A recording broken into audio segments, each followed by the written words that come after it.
เป็นที่ราคาทำมาเย็นมันโอตระวะของการนันตาตราตรา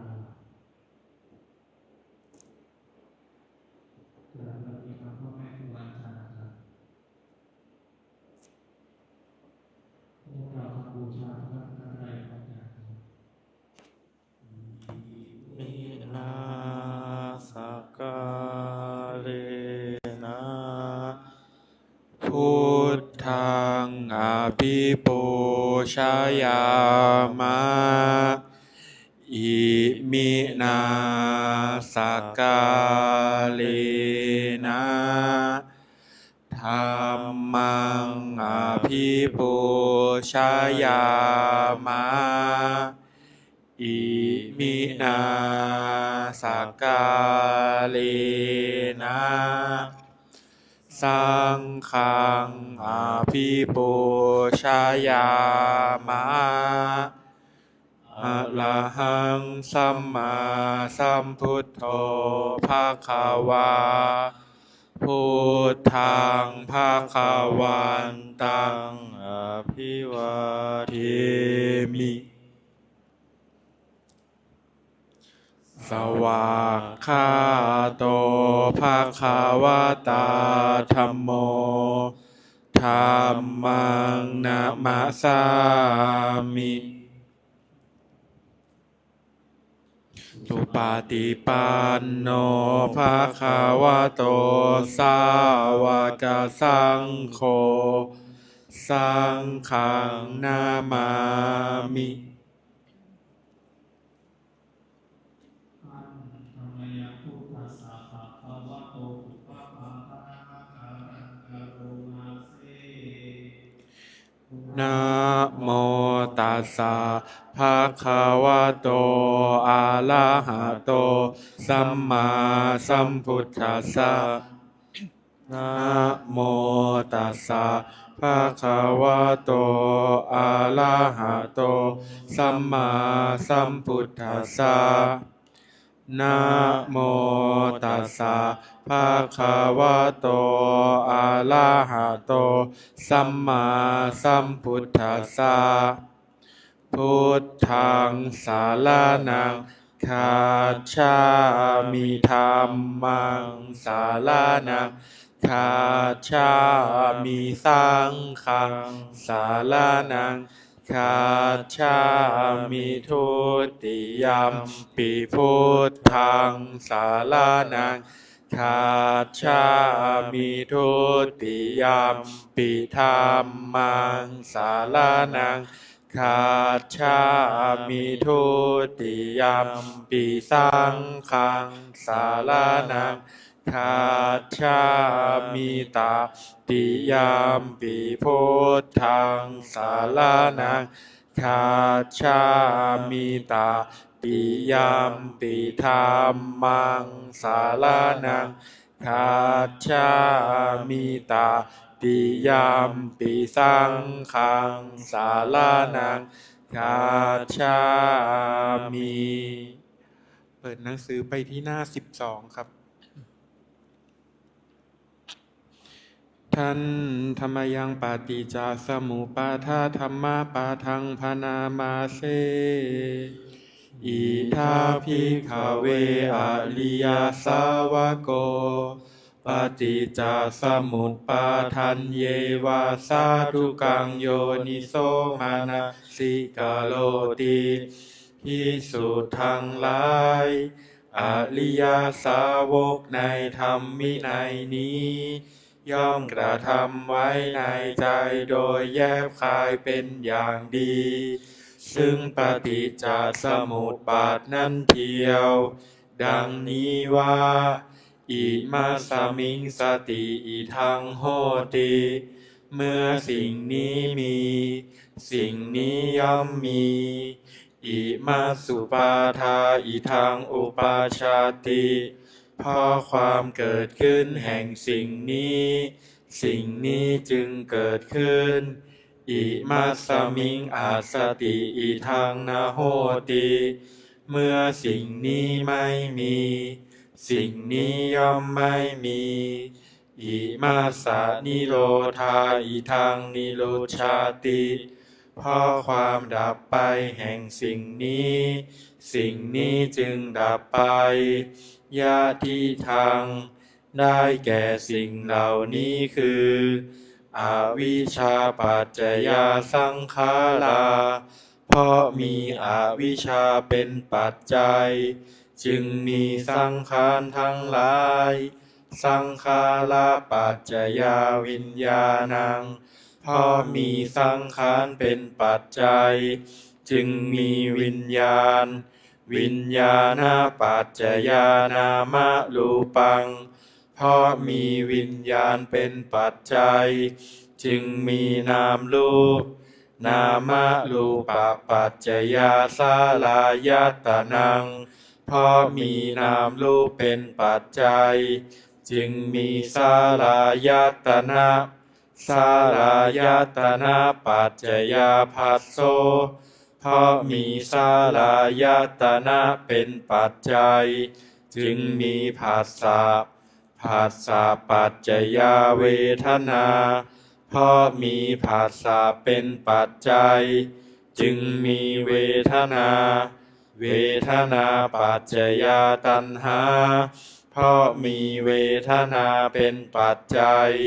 จึงมีตัณหาตัณหาปัจจยาอุปาทานังเพราะมีตัณหาเป็นปัจจัยจึงมีอุปาทานอุปาทานาปัจจยาภโวเพราะมีอุปาทานเป็นปัจจัยจึงมีภพภาวะปัจจยาชาติ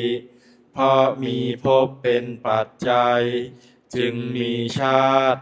ชาติปัจจยาชรามรณังโสกปาริเทวทุกขโทมนัส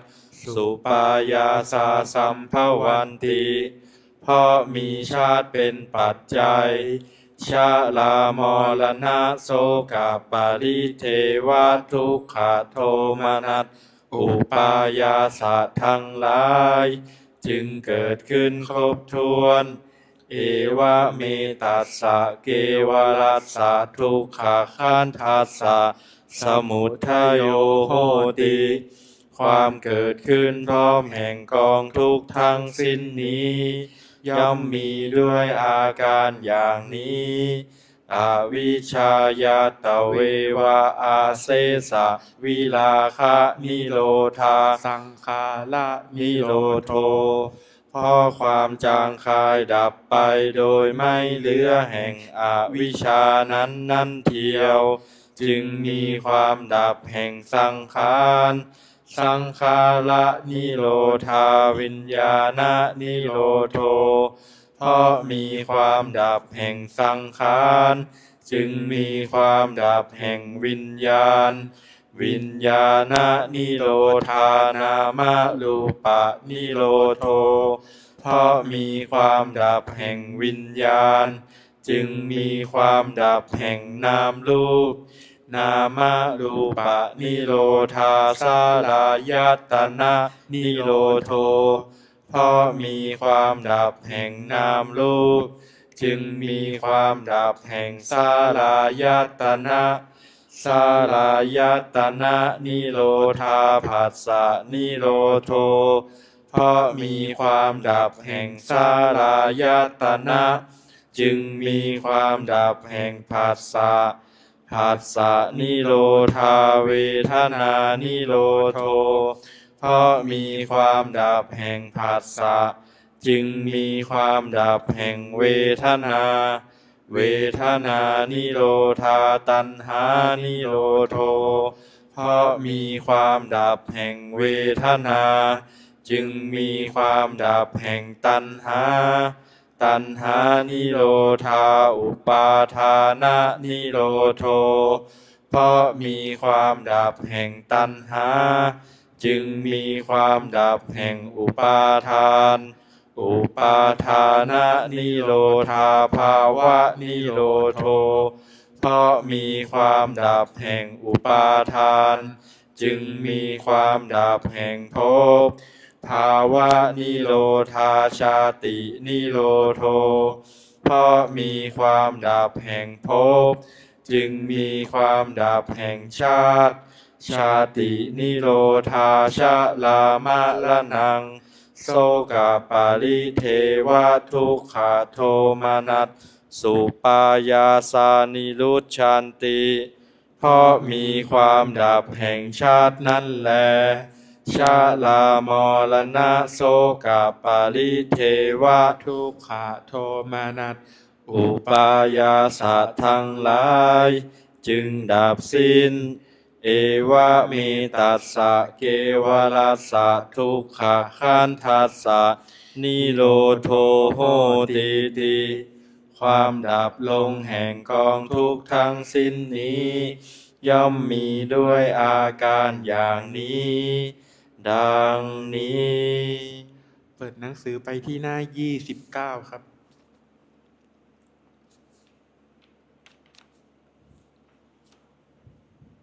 ท่านธรรมยังอธิตาปาริยายาสุตาปาทังพานามาเซ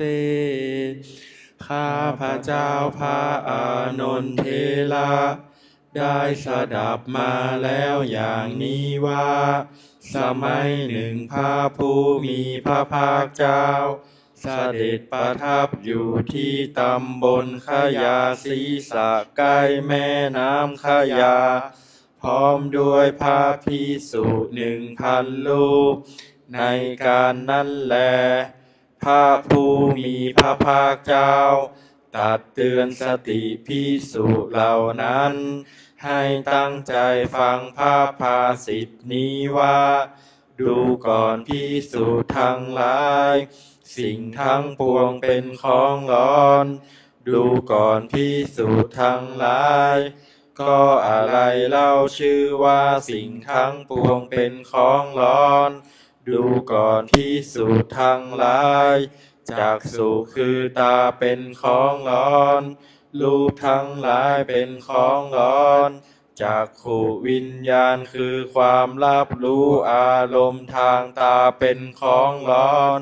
จักขุสัมผัสคือสัมผัสทางตาเป็นของร้อนเวทนาคือความรู้สึกเสวยอารมณ์นี้เกิดขึ้นเพราะอาศัยจักขุสัมผัสคือสัมผัสทางตาเป็นปัจจัยแม้อันใดเป็นสุขก็ดีเป็นทุกข์ก็ดีหรือไม่ใช่ทุกข์ไม่ใช่สุขก็ดีแม้อันนั้นก็เป็นของร้อนร้อนเพราะอะไรร้อนเพราะไฟคือราคะไฟคือโทสะไฟคือโมหะร้อนเพราะความเกิดความแก่และความตายร้อนเพราะความโศกความลำไรลำพันธ์ความไม่สบายกายความไม่สบายใจความคับแค้นใจทั้งหลายเราจึงกล่าวว่านี้เป็นของร้อนโสตะคือหูเป็นของร้อนเสียงทั้งหลายเป็นของร้อนโสตะวิญญาณคือความรู้อารมณ์ทางหูเป็นของร้อนโสตะสัมผัสคือสัมผัสทางหูเป็นของร้อนเวทนาคือความรู้สึกเสวยอารมณ์นี้เกิดขึ้นเพราะอาศัยโสตะสัมผัสคือสัมผัสทางหูเป็นปัจจัยแม้อันใดเป็นสุขก็ดีเป็นทุกข์ก็ดีหรือไม่ใช่ทุกข์ไม่ใช่สุขก็ดีแม้อันนั้นก็เป็นของร้อนร้อนเพราะอะไรร้อนเพราะไฟคือราคะไฟคือโทสะไฟคือโมหะร้อนเพราะความเกิดความแก่และความตายร้อนเพราะความโศกความลำไรลำพันธ์ความไม่สบายกายความไม่สบายใจความคับแค้นใจทั้งหลายเราจึงกล่าวว่านี้เป็นของร้อนฆานะคือจมูกเป็นของร้อนกลิ่นทั้งหลายเป็นของร้อน ฆานวิญญาณคือความรู้อารมณ์ทางจมูกเป็นของร้อนฆานสัมผัสคือสัมผัสทางจมูกเป็นของร้อนเวทนาคือความรู้สึกเสวยอารมณ์นี้เกิดขึ้นเพราะอาศัยฆานสัมผัสคือสัมผัสทางจมูกเป็นปัจจัยแม้อันใดเป็นสุขก็ดีเป็นทุกข์ก็ดีหรือไม่ใช่ทุกข์ไม่ใช่สุขก็ดีแม้อันนั้นก็เป็นของร้อนร้อนเพราะอะไรร้อนเพราะไฟคือราคะไฟคือโทสะไฟคือโมหะร้อนเพราะความเกิดความแก่และความตายร้อนเพราะความโศกความลำไรลำพันธ์ความไม่สบายกายความไม่สบายใจความคับแค้นใจทั้งหลายเราจึงกล่าวว่านี้เป็นของร้อนชิวหาคือลิ้นเป็นของร้อนรสทั้งหลายเป็นของร้อนชิวหาวิญญาณคือความรู้สึกเสวยอารมณ์ทางลิ้นเป็นของร้อนชิวหาสัมผัสคือสัมผัสทางลิ้นเป็นของร้อนเวทนาคือความรู้สึกเสวยอารมณ์นี้เกิดขึ้นเพราะอาศัยชิวหาสัมผัสคือสัมผัสทางลิ้นเป็นปัจจัยแม้อันใดเป็นสุขก็ดีเป็นทุกข์ก็ดีหรือไม่ใช่ทุกข์ไม่ใช่สุขก็ดีแม้อันนั้นก็เป็นของร้อนร้อนเพราะอะไรร้อนเพราะไฟคือราคะไฟคือโทสะไฟคือโมหะร้อนเพราะความเกิดความแก่และความตายร้อนเพราะความโศกความลำไรลำพันธ์ความไม่สบายกายความไม่สบายใจความคับแค้นใจทั้งหลายเราจึงกล่าวว่านี้เป็นของร้อนกายเป็นของร้อนโผฏฐัพพะคือสิ่งที่ถูกต้องทางกายเป็นของร้อนกายวิญญาณคือความรู้อารมณ์ทางกายเป็นของร้อนกายสัมผัสคือสัมผัสทางกายเป็นของร้อนเวทนาคือความรู้สึกเสวยอารมณ์นี้เกิดขึ้นเพราะอาศัยกายสัมผัสคือสัมผัสทางกายเป็นปัจจัยแม้อันใดเป็นสุขก็ดีเป็นทุกข์ก็ดีหรือไม่ใช่ทุกข์ไม่ใช่สุขก็ดีแม้อันนั้นก็เป็นของร้อนร้อนเพราะอะไรร้อนเพราะไฟคือราคะไฟคือโทสะไฟคือโมหะร้อนเพราะความเกิดความแก่และความตายร้อนเพราะความโศกความลำไรลำพันธ์ความไม่สบายกายความไม่สบายใจความคับแค้นใจทั้งหลายเราจึงกล่าวว่านี้เป็นของร้อนมานะคือใจเป็นของร้อนธรรมทั้งหลายคืออารมณ์ที่เกิดแก่ใจเป็นของร้อนมโนวิญญาณคือความรู้อารมณ์ทางใจเป็นของร้อนมโนสัมผัสคือสัมผัสทางใจเป็นของร้อนเวทนาคือความรู้สึกเสวยอารมณ์นี้เกิดขึ้นเพราะอาศัยมโนสัมผัสคือสัมผัสทางใจเป็นปัจจัยแม้อันใดเป็นสุขก็ดีเป็นทุกข์ก็ดีหรือไม่ใช่ทุกข์ไม่ใช่สุขก็ดีแม้อันนั้นก็เป็นของร้อนร้อนเพราะอะไรร้อนเพราะไฟคือราคะไฟคือโทสะไฟคือโมหะร้อนเพราะความเกิดความแก่และความตายร้อนเพราะความโศกความลำไรลำพันธ์ความไม่สบายกายความไม่สบายใจความคับแค้นใจทั้งหลาย เราจึงกล่าวว่านี้เป็นของร้อน ดูก่อนภิกษุทั้งหลายอริยสาวกผู้ได้สดับมาแล้วเห็นอยู่อย่างนี้ ย่อมเบื่อหน่ายแม้ในจักษุคือตา ย่อมเบื่อหน่ายแม้ในรูปทั้งหลาย ย่อมเบื่อหน่ายแม้ในจักขุวิญญาณ คือความรู้อารมณ์ทางตา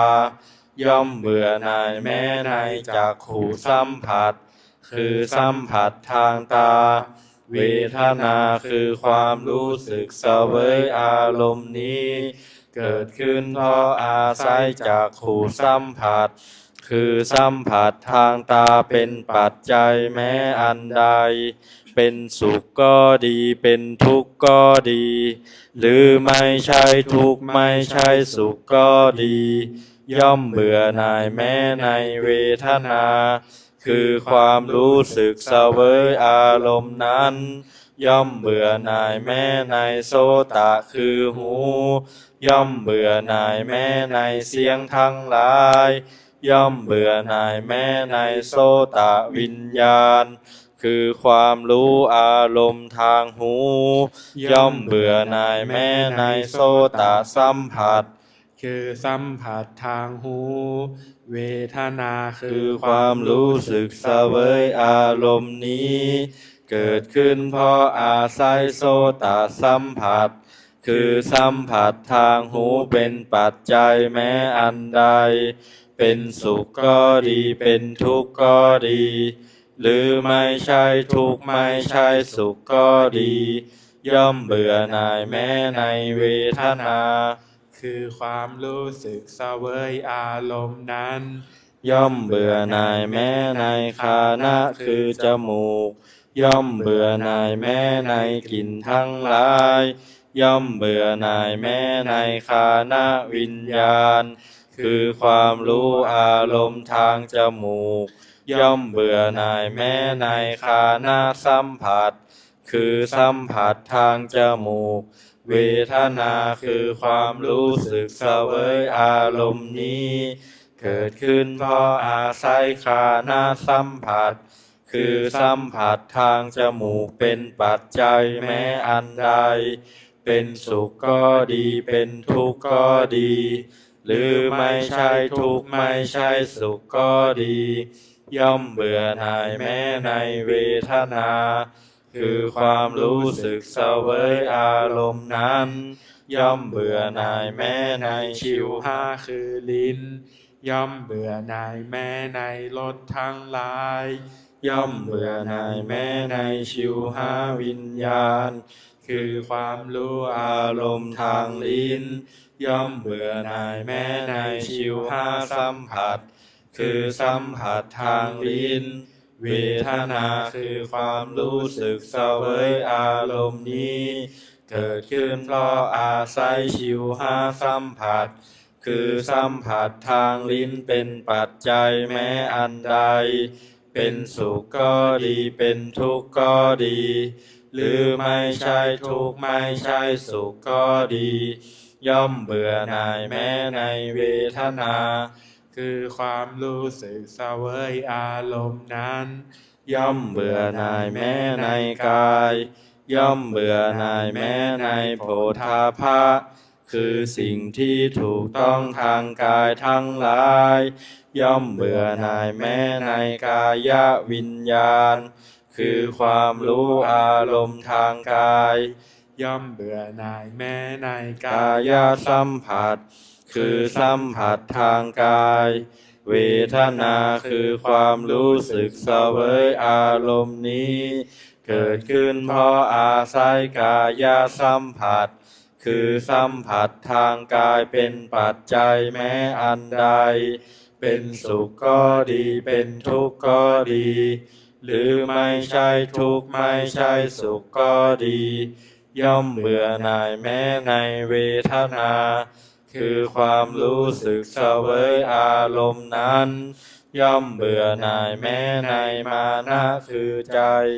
ย่อมเบื่อหน่ายแม้ในธรรมทั้งหลาย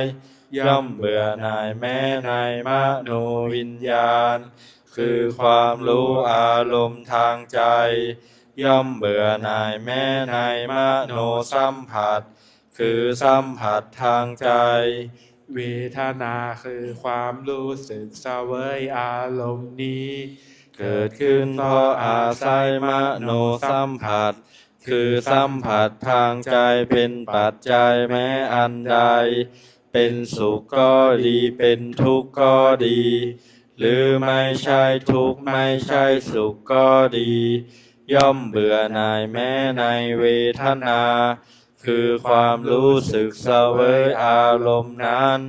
เมื่อเบื่อหน่ายย่อมคลายกำหนัด เพราะคลายกำหนัดจึงหลุดพ้น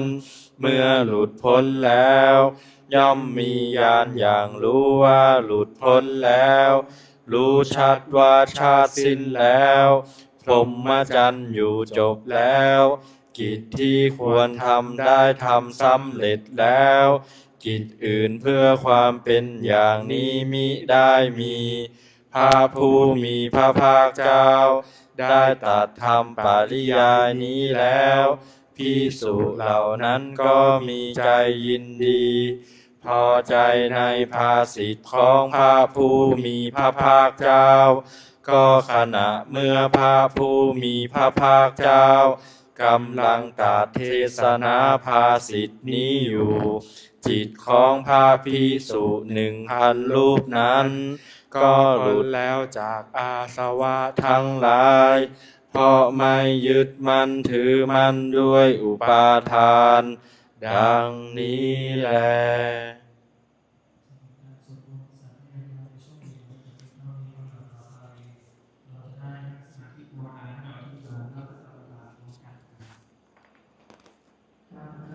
ข้าพเจ้า